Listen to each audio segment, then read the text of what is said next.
Hey, my name is Kaylee. Thank you so much for clicking on this video. This is Read, Rant, Review, where, you guessed it, I read books and I do rant reviews.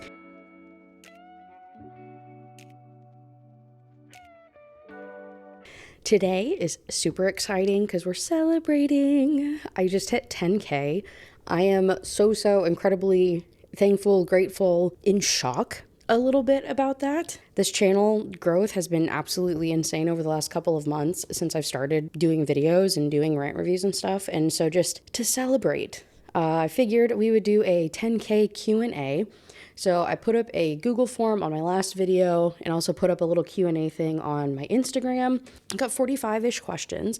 So I figured today I would just run through and do a little bit of a get ready with me Q&A thing. Before I begin though, I do just have to say, I went to the zoo this morning with my husband, and then we went to Blue City Deli in St. Louis. If you are local, hopefully you know, I'm sure that you do. Blue City is literally the best deli in the city. So freaking good. And when I was going to leave, one of you, and I feel so bad that I did not catch your name. I am so sorry. I got into the car afterward and I realized how horrible I felt that I didn't catch your name. But I ran into a beautiful, amazing subscriber, viewer. She was so freaking sweet. And that was so crazy. That was such a surreal experience. I'm so sorry if I was like weird or awkward. That was just the first time I've ever had something like that happen. And I was like, I don't know what to do with my hands. It was so incredibly sweet. I'm so happy that you said hi to me. It really made my day. Thank you so much. That was so cool. So just in general, if any of you happen to be in the St. Louis area, if you ever see me running around, please say hello to me, but also please know that I might be a little awkward in person just because I feel like you should expect that. Now, into these questions. I broke them up into 3 different categories. So we're going to do book-related, YouTube-related, and then like other, maybe like more personal stuff. But we'll start off with probably the main reason you're here is for book content. What was the book that got you into reading? And actually, this kind of addresses a couple other questions that came up too. So I started reading and fell in love with reading when I was really young. I feel like as a lot of people do. Mine specifically, the first book I remember reading was when I was in the 2nd grade. And it was The Giving Tree by Shel Silverstein. Absolutely phenomenal. I remember that and The Rainbow Fish and Where the Wild Things Are. Honestly, probably those 3 books really shaped my childhood of being my like go-to favorites that I would read again and again and like always think about years later. So if we're talking from like a literal, what was the very first book that got you into reading? It would be that. And then one of the other questions was talking about how has my relationship with reading kind of like changed through the years, or if it ever has. And I used to read a bunch, like all through elementary school, middle school, kind of fell off a little bit in high school. Not really fell off, I guess. I just went more from like reading novels to reading more poetry, like strictly poetry books. And I went through a whole like, I'm not like other girls. I only read nonfiction. I only read classics and poetry. And like, I'm so much better than everybody. I feel like a lot of people go through one of those phases. And so when I went through mine in high school, I stopped reading books that I guess I still enjoyed the books I read, but I got out of reading normal stuff and it was just more reading self-help and then like poetry. And I like completely stopped reading in college. Like I did not touch a book that was not like a required reading item. Like I could not have been bothered, dude. And so I didn't end up touching a book, oh my God, for probably like 5 years or so. Like I said, that was like outside of required reading for school. And the first book that I read it was actually 2023. The first book that I read that got me back into reading was The Illustrated Man by Ray Bradbury. And also, what is the one? It's by the writer of BoJack Horseman. Someone Will Love You in All Your Damaged Glory by Ralph Bob Waksberg. Those 2 books, because I was like, okay, cool. I want to get into reading. I want to be a reading girly. Let me start light by reading short stories. And I already knew I loved Ray Bradbury growing up. And I also knew BoJack Horseman was my favorite TV show ever. So I was like, oh, hell yeah, dude. I'll definitely love something written by that guy. And so I read those when I was on vacation. And then I came home and didn't stop reading. I think that it was in September of 2023.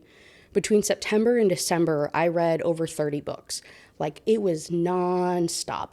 And I have not stopped reading since then. And so, like, in terms of my relationship with literature. It completely stopped until a year and a half ago when I picked it up, and then I have not been able to stop. So yes, sorry, wow, what an extended way to answer the very, very first question in here of what book got me into reading. I guess it depends on what point in my life you're asking, but definitely the 3 kid books, and then Ray Bradbury and, Raphael. Sorry, I said Ralph earlier, my bad. But definitely those 2 books as an adult. That's what brought me back into my passion. And then what is my favorite type of book and my favorite genre? So my favorite type of book is anything that makes me feel dumb, or that makes me question life in some way.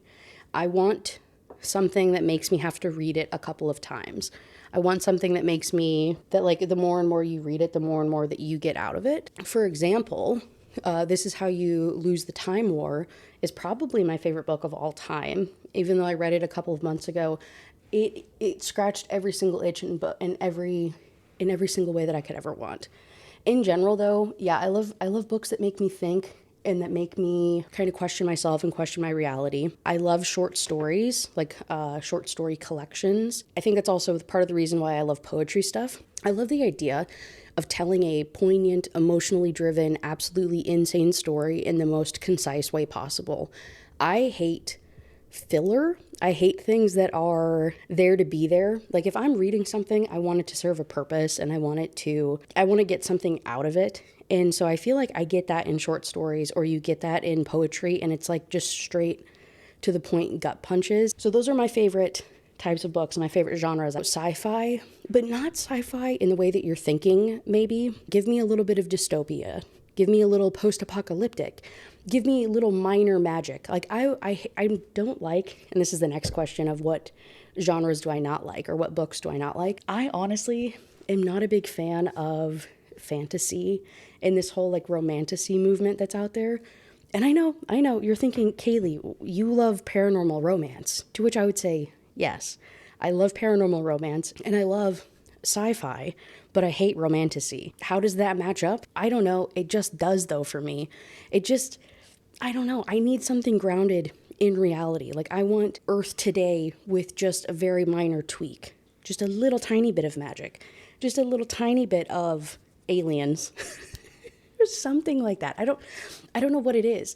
I don't know if it's like a world building thing. Like maybe in my brain I can't world build, and so anything I need it to be in like regular perception of the universe. Does that make sense? But again, I say that as like I enjoy reading these freaking monster romances. So what does that say about me and the way my brain works? I don't know. Was that an answer to any of the questions asked? No, probably not. I don't know how to answer questions. I only know how to yap. Sorry. The next question is what is my favorite author / favorite book / favorite series, those types of questions. I go back to Ray Bradbury. I love him so much. He has such a special place in my heart, to the point that I have a signed edition of Martian Chronicles. It's so cool.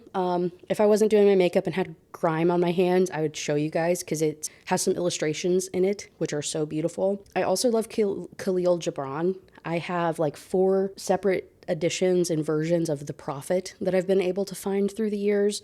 The Ambitious Violet, I have a tattoo because of that short story of his. Just phenomenal as well. Who else?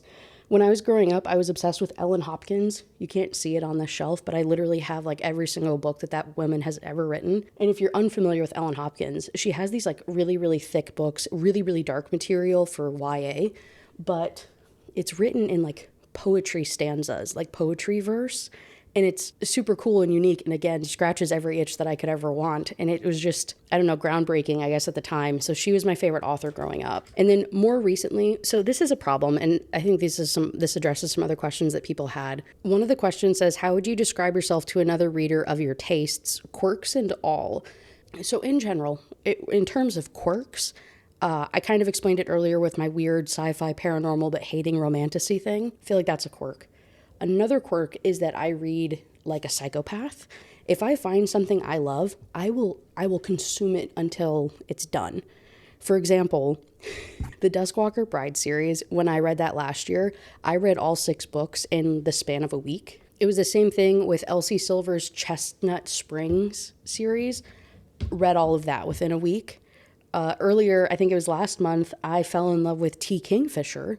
So I read the entire collection of like Paladin's Grace, whatever the heck that series is called. Like, I read those 3 or 4 books. I read Sword Heart by her. And then there's like The Clockwork Boys and another one that is about like the pre-Paladin's Grace era. Dude, literally just like, I can't put it down. If I find something I like, I literally can't stop consuming the material until it has all been consumed. And so if we're talking about like favorite series and authors and things that I've enjoyed lately, I would definitely cite those. Clearly I enjoy them. And also I think that's the quirkiness in me that I would read in such a crazy way. What is my motivation to read? I think just escapism. Something about reading just makes me feel like I'm being more productive with my time rather than just playing video games all the time, which is like the only other thing I do. If I'm not reading, I'm playing a video game. Usually I'm doing both. I have the little robot voice going and reading me a book while I'm playing video games. It's actually the best of both worlds. It's phenomenal. But my motivation to read, yeah, like I said, just escapism. I think that's about it. Now that I have a routine and stuff going, it's just kind of built in. And once I have a routine going, I'm set. What fiction book fundamentally changed you as a person in a good way, and what one did in a bad way? I'm trying to think of what have I read that has like stuck with me that I have never been able to stop thinking about. And we go back to the whole thing of it's mostly short stories and stuff. But there's a short story. I read it when I was so young. I must have been in 2nd grade when we read this short story, and it traumatized me. So there's The Veldt, which is an interesting one. Not the one I'm thinking of, but definitely one of my favorites. The Rocket Man.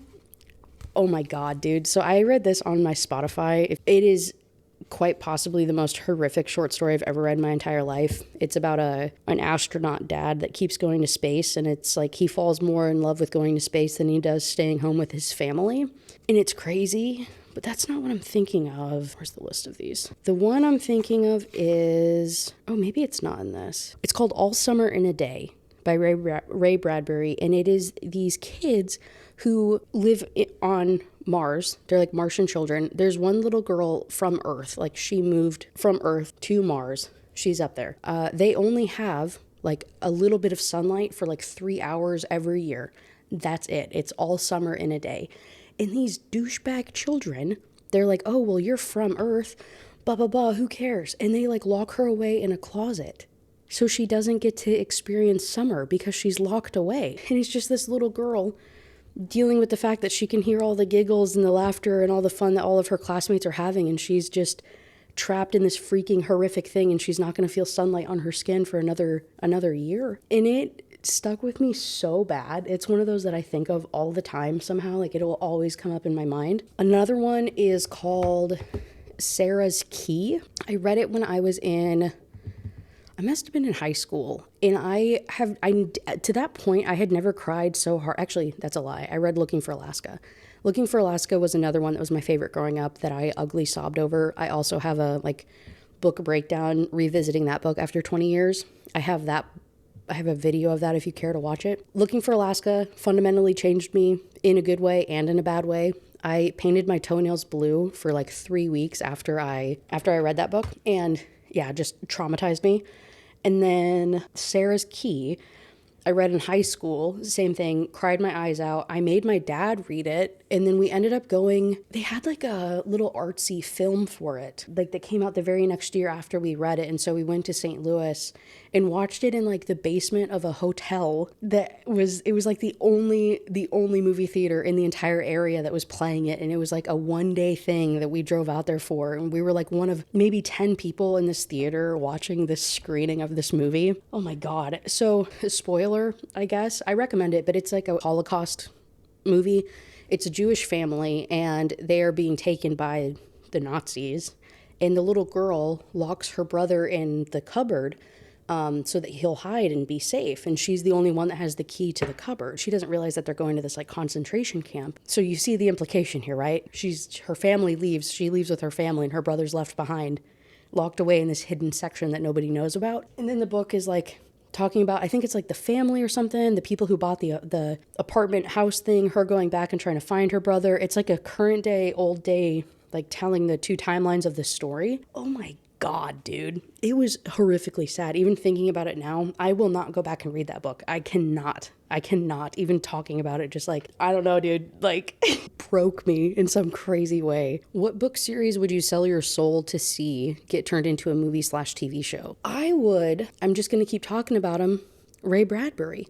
So all of these are like short story collections, and I would love to see a little TV series where it's like each episode is telling one of these. I think that would be so cool. Yeah, I don't know. I'm kind of lame. I don't really want anything to be a movie or TV show. I just don't really care about TV and movies like that. You know what I'm saying? Adding on to that, is there any current book series turned movie TV show that you either hate or love? Same thing. Not really. I just never really watched them. What are your favorite tropes? I'm a big fan of Touch Her and Die, obviously. Hence my I love when abusers get abused sticker.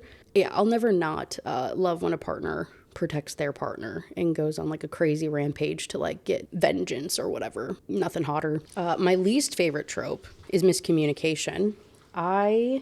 If I get a hint of miscommunication in a book, it's an automatic like downgrade in stars. If not, it might even be a DNF depending on how egregious the freaking miscommunication trope is. Do you ever want to write something like a book? What kind of writing, short stories, poetry, etc.? And somebody on here, I can't find it, but they remembered I mentioned it at the very end of one of my book reviews about how I'm writing a book. And so the answer to all of those types of questions is yes. I would completely love to write a book. I'm kind of in the middle of one. I'm not taking it like too seriously or like, you know what I mean? I'm not trying really, really hard, but I do keep getting ideas for one, and I'm like writing everything down, hoping that maybe one day I can turn it into something. So the one person who knew that asked what my book would be about. I'm so happy you asked. If you guys know, I guess this might be a trope or like a genre type too. I'm a sucker for paranormal romance, specifically Grim Reaper / death embodiment romance. I think there's something so poetic and beautiful about falling in love with death as like a character. And so the book that I'm writing is similar to that, but it is that it would be like two timelines where it's like a couple and the guy dies and becomes like a soul guide person. And then he is going through life trying to kind of find his partner and like keep an eye on her as she like reincarnates and like keeps going through these other kind of iterations of life and unpacking this idea of, are we the same person? Like in our core, like is our soul who we are? Like, are we the same person from lifetime to lifetime? If this guy meets her in this like new version of her life and loves her and wants to protect her, is it out of guilt? Is it out of, I loved you for who you are, not for you who you are now? Like, what do? You spend your whole life trying to find this person, and you do, and they're like a total shithead compared to what they were when you knew them in the past life, and you kind of like hung on to this whole thing of wanting to help them and help them be better, and then they're just like crappy people. Then what do you do? Just kind of examining life, unpacking kind of how people deal with trauma and death and like kind of idolizing certain things. And that's kind of what it's about, though. I'd find you in every lifetime type love, and what exactly that means and how that would look, maybe, possibly, I don't know. But that's what that is. What genres of books are your guilty pleasure? Monster smut. I don't know if it's still considered a guilty pleasure when I like read it online for you guys all the time.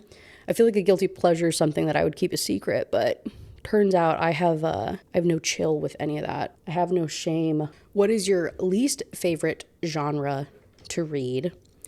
Again, I'd probably say romantasy, but honestly, I probably haven't given it a good enough shot. I've just read a couple, in the first little bit of it, I'm just like, ugh. I can't get into it. I don't know why. It just like hasn't been a thing for me. Any type of like, romantasy or even like high fantasy stuff, I've never been able to get into. And that kind of goes after two other questions I had. Somebody asked if I had any recommendations for romantasy, and then another person asked if I would ever read, what is it, by George R. R. Martin, A Song of Fire and Ice, which I think is more like high fantasy stuff, I think. So the answer to both of those is maybe I would read A Song of Fire and Ice maybe one day. I've had a couple other people recommend it as well. I think if there was ever a time where I was going to give it an honest shot, it would have to be a George R. R. Martin book. But I don't know, maybe possibly one day.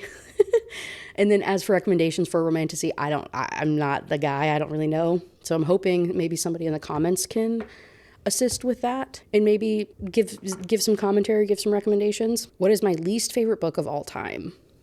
Probably Shallow River by H.D. Carlton. I read it on the channel a couple of months ago, and that was probably one of the most horrific books I have ever read. It was just nonstop trauma that made no sense. And there was no like, I mentioned BoJack Horseman earlier. There's a quote in BoJack Horseman where Diane is writing a book and she's saying how she has to write it right now. And she has to get all these feelings out and express these things because if she doesn't, if she can't turn her damage that she's had in life, if I can't turn my damage into good damage, then it means all of the pain I've gone through was for nothing. Like if I don't do something good and productive with all of this, then like it's just damage. Shallow River is just damage.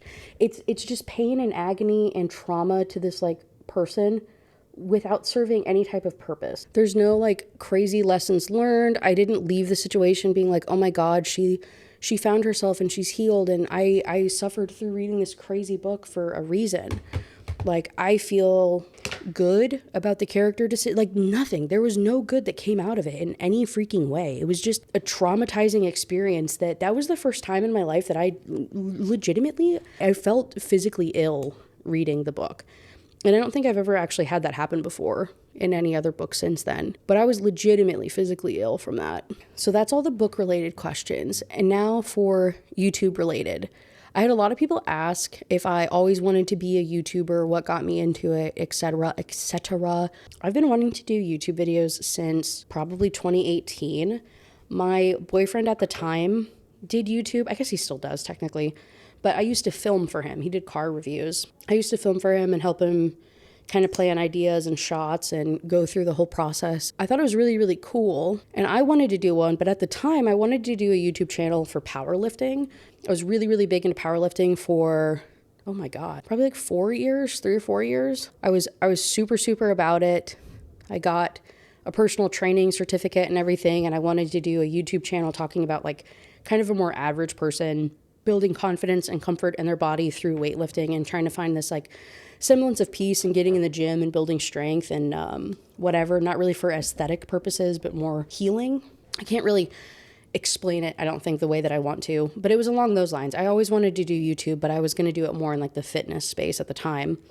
Never did. I just wasn't, I did not have a very good support system for it at the time. And so it just never really became a thing. And I just didn't really have the confidence, I think, at the time to put myself out on the internet in that way. I guess I did. I don't know. Honestly, I don't really know why I didn't do it sooner. But I used to do fitness content on TikTok. I had like 20,000 subscribers or followers or whatever on TikTok. And then I just fell into like a spiraling depression and completely stopped. So I've been trying to, I guess, do this whole online presence thing for quite a while. And then when I got back into reading in 2023, I realized I didn't have anybody to talk to about books. And so I started looking up for like book recommendations and stuff on YouTube. I had no idea about BookTube, about Book Talk, about anything. And I found people like Natalie from Weirdo Book Club and Rachel from Reads with Rachel, Alize Yeezy, Nicole Raffi when she was doing book reviews with her friend Jake, who also, Nikki, Carrion, I'm so sorry, I'm slaughtering your name, Lexi from Newly Nova, freaking Sarah without an H, a whole bunch of people. Like, I think those are all the people that I was watching that I was like, oh wow, all of those people. I was like, this is so cool. These people just talk about books, especially Rachel and Natalie specifically. I was like, wow, that is actually so fun. And I think I could do that. Like watching them and how relatable and cool they were. I was like, this is like literally like my type of people. And obviously there's people that like what they're doing. Like I want to do that. I don't have anybody to talk to about any of these books. And so I started this whole thing and started putting myself out there. It was all kind of a quick decision. I fell in love with reading. I got into it so deep over the next year that I was like consuming everything I could about it, including YouTube channels. And then I got to a point where I was like, I could do that. And so I did. And it's kind of where I got into reviewing romance specifically, is just because that's what I was reading. When I got back into reading, that's really all I consumed, because I would look at the most popular books over the last couple of years and almost all of them were romance. So that's just what I ended up reading. So it ended up being what I reviewed for the most part. Somebody asked my setup and recommendations for like new YouTube peoples. So my setup, when I first started, I had a Blue Yeti microphone and an iPad. I think this is like a 2019 iPad Pro. And I would film off of that. The Yeti, I got like an adapter so I could just plug it directly into the little charger port on the iPad, and I just recorded that way. And then I was able to upgrade and started using my MacBook Pro, like my actual laptop, and I was filming on there, like just on the webcam on there, and eventually upgraded my microphone. This is the Rode USB mic. So that's primarily what I've been using lately. And then like right now, I'm using a Lumix G7 with a Elgato Cam Link to plug it directly into my laptop. And then I have my mic plugged into my laptop, and I'm filming through Filmora is the editing software that I use. But I know like some people even just record on their phone. I think that's what Natalie was doing for a while from Weirdo Book Club. She might still be. I know she was recording on her phone though. She had mentioned it a couple of times. And then, yeah, I don't film on the Lumix very often just because it's kind of a pain in the butt. So I can only ever do it when my husband's home. Yeah, it's just kind of a pain. Just some extra steps and stuff to film through this like actual proper setup. In terms of software, I use Filmora. I've always used it. And now there's a feature I found out a couple months ago that has been a game changer for me, is there's an AI feature that goes through and removes all of the silences in the video. And so it'll just take out any gaps and stuff that you have. So if you're ever watching my videos, it's kind of choppy, and it's just because it's taking out any like gaps in my speech, which is pretty cool. It like literally cut down on my editing time so much.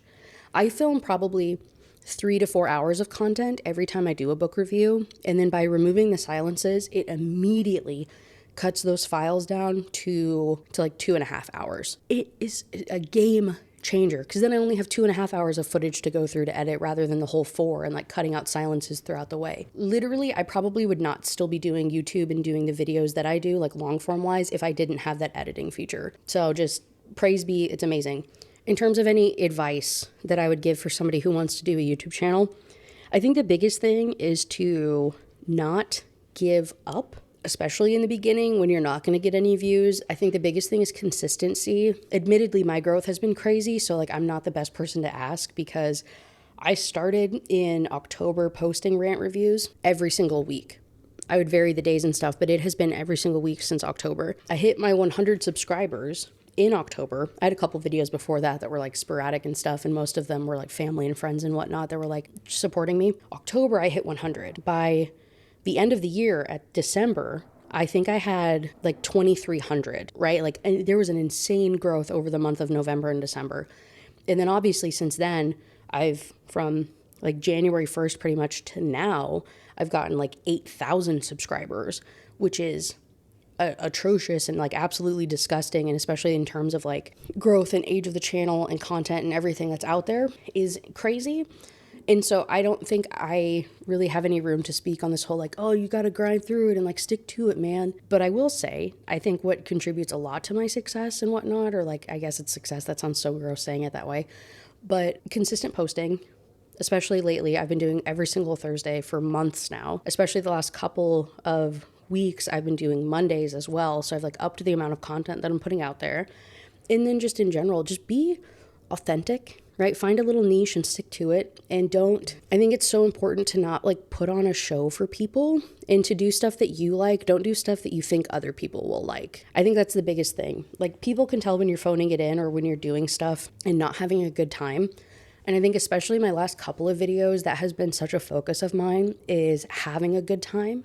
I think people can feel it. People can tell when you are being genuine. And I think also just in general, it's an important thing to ask yourself of like, why are you putting out videos?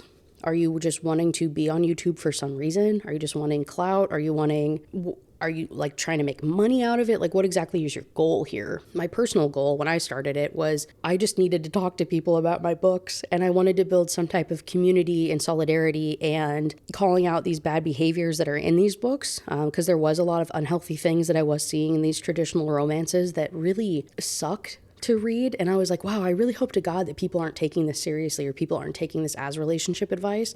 And so I felt this weird obligation to be like, hey, none of this is normal or cool. And then it turned into, I just want to read and have fun with people online.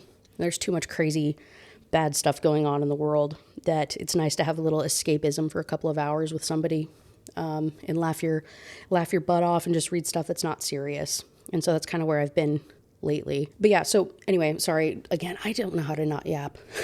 My advice, be consistent, be authentic, have fun, and people can tell that you're being authentic and having fun. And I think that's like the biggest piece of advice. And that's just life advice. That's not even like specific to YouTube, but just in general, be authentic and try to have fun. And then the last question for YouTube related stuff, actually just kidding, there's 2 more. Do you take notes as you read or just save the quotes and then do a script at the end? Can we see examples of your note-taking madness if you're willing to share? I would love to share. I might put up some screenshots of my Google Docs. Usually it ends up being, I'll go through a book, I'll take some highlights.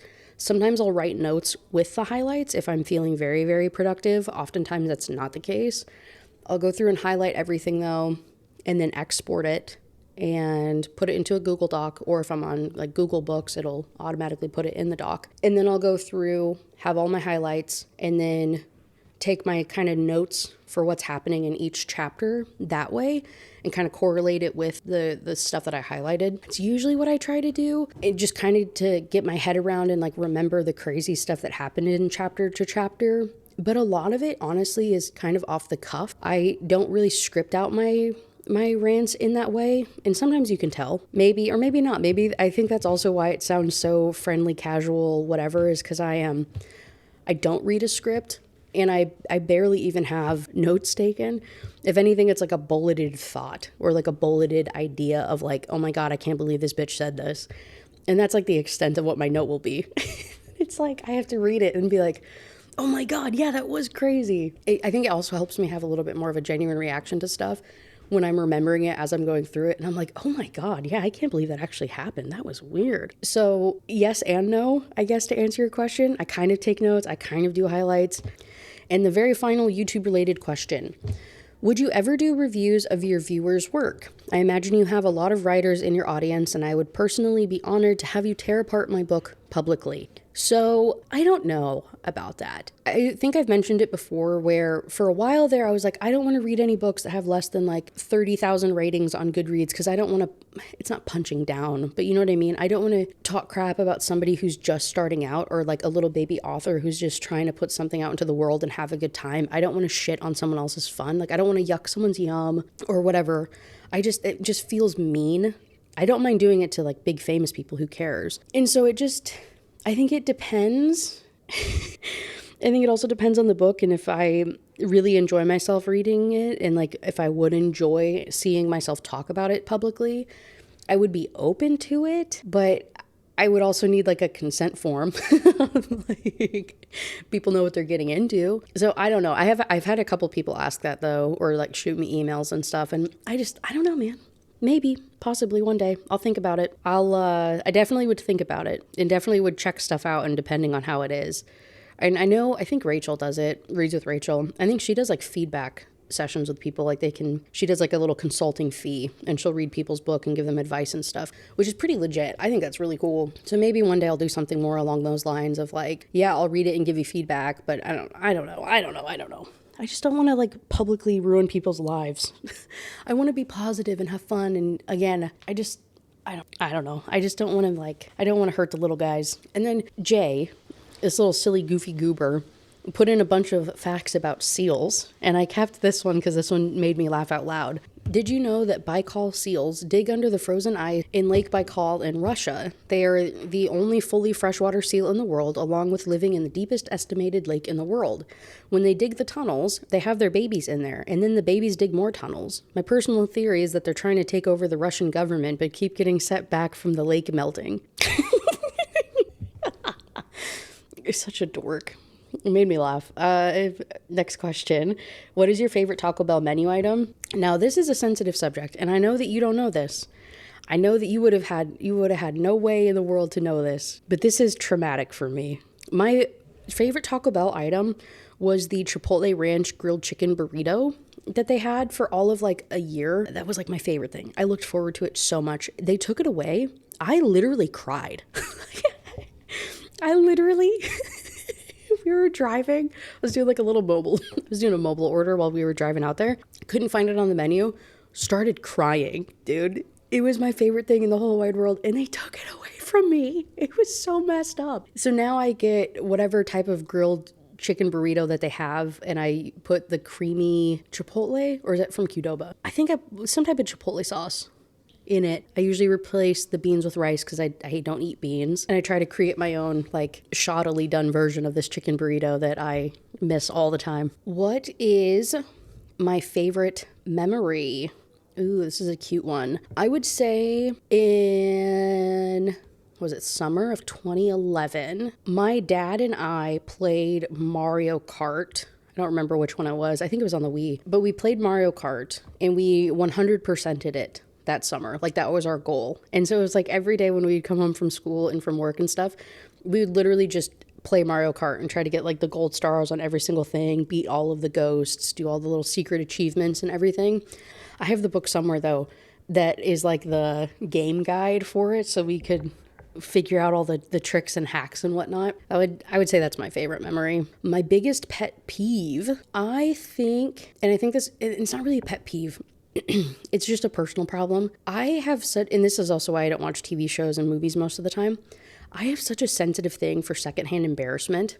And so whenever I see somebody doing something that would embarrass me personally, be it like a lack of some type of self-awareness or speaking up when they're not supposed to or saying something that is not appropriate for the audience or for what's happening in the situation, it just like freaks me out so bad.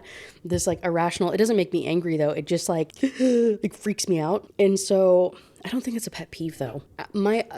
Actually, here's a genuine pet peeve. If somebody asks me a question and I answer it and they don't listen, why did you ask me the question then? If you're not going to listen to my feedback or like hear what I have to say to you, why did you waste my time? Why did you waste your own time? Did you just want confirmation bias for what you already had in your mind of what the right answer was? And then if I don't give you what you like, you just ignore me? Because that's not really appropriate either. It happens a lot at work with like a couple guys. It just like pisses me off, man. What is my biggest dream? Ooh, probably to be a published author. If I had to say anything, probably to publish a book, be it a book of poetry or otherwise. I think that's probably the longest dream that I've ever had. I would say that's my biggest one.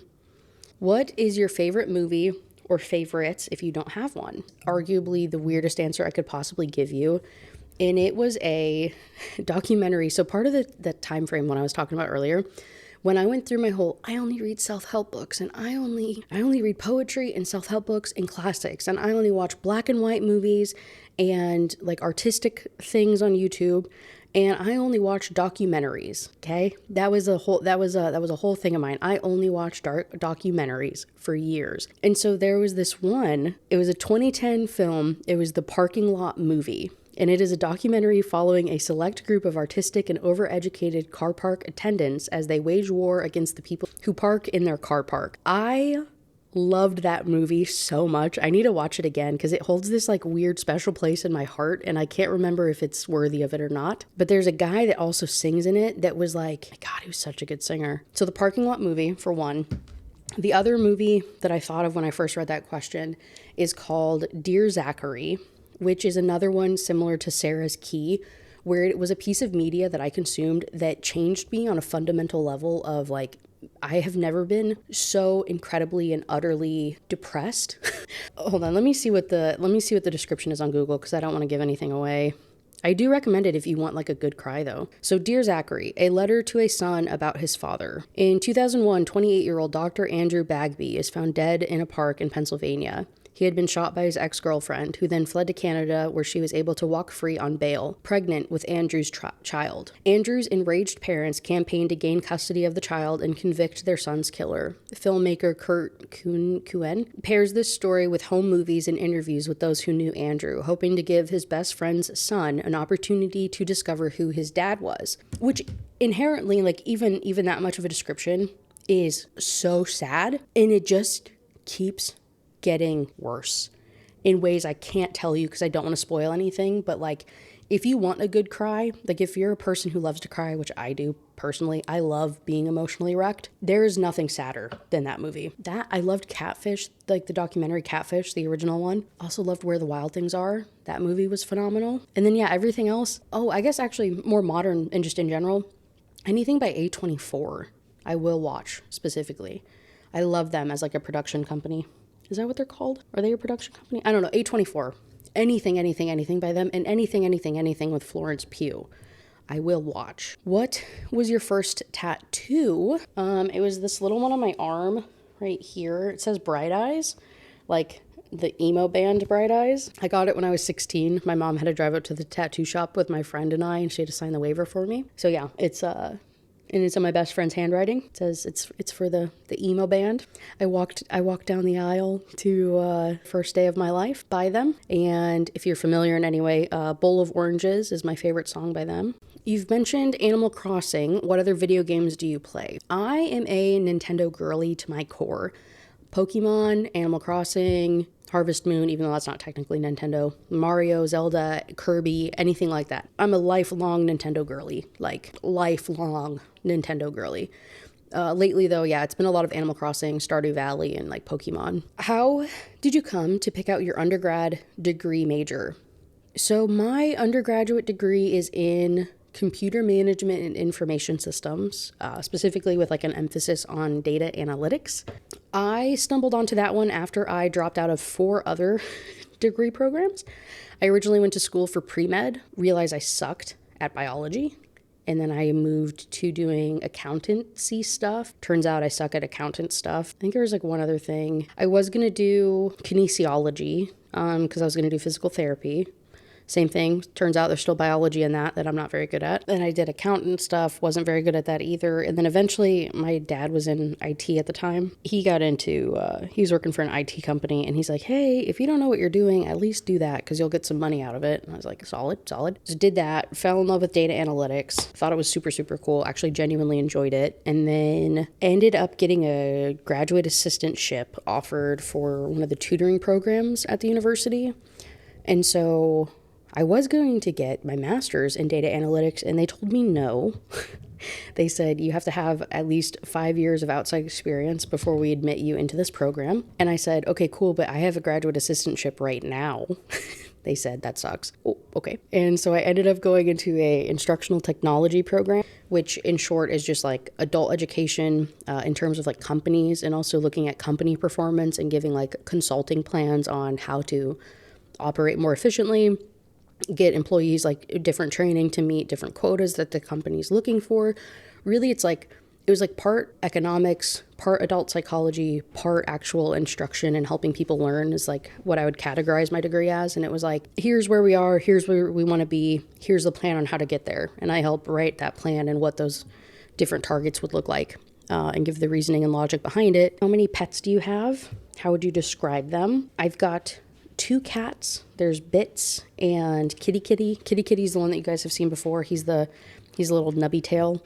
He is super, super loving. And then Bits couldn't care less if you died. He's one of those cats. If you could do any job without anything holding you back, disability, money, time, etc., what would it be and why?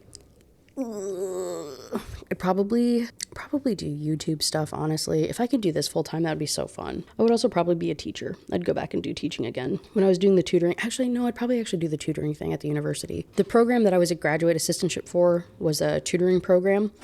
And so if I could go back and do that full time, I would love that. I did it for business calculus and business statistics. I miss that so much. What is, according to you, one of the main factors stopping humanity from reaching an equilibrium? Wow, that is what a crazy question. And I feel like this ties into the other question, which I think might also be the final one for all of this, is what are your political beliefs? And I found this quote on Instagram actually last night that I was like, wow, this actually works really well to get after, I think, both of these. Unfortunately, my politics are rooted in a deep love for humanity and the exhausting belief that a better world is possible. I think if everybody just had a little bit more empathy, if humans weren't such selfish, if we weren't just selfish pieces of shit, I think humanity would be a much better place. What's that one quote? Like, you look into your neighbor's bowl, hold on, let me find it. The only time you look in your neighbor's bowl is to make sure that they have enough. You don't look in your neighbor's bowl to see if you have as much as them.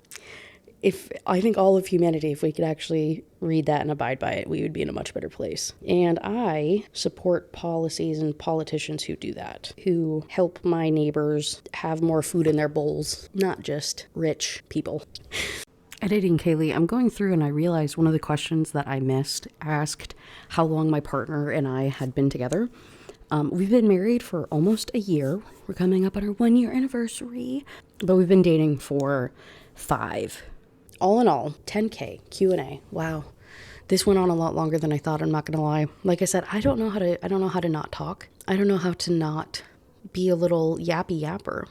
Thank you so much. Like I said, I'm having so much fun. This is so cool.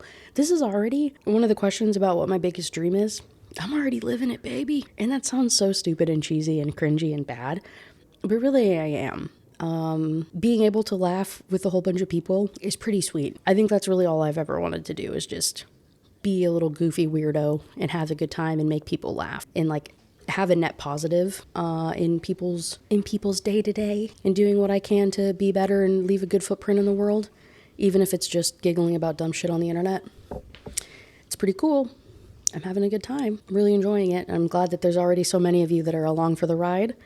I cannot wait to see where we are in October when I hit my 1 year anniversary. Honestly, I'll probably do like another Q&A thing then, or like some other celebration. I don't know what I'm going to do. I can't wait to see where we are though. It's going to be crazy.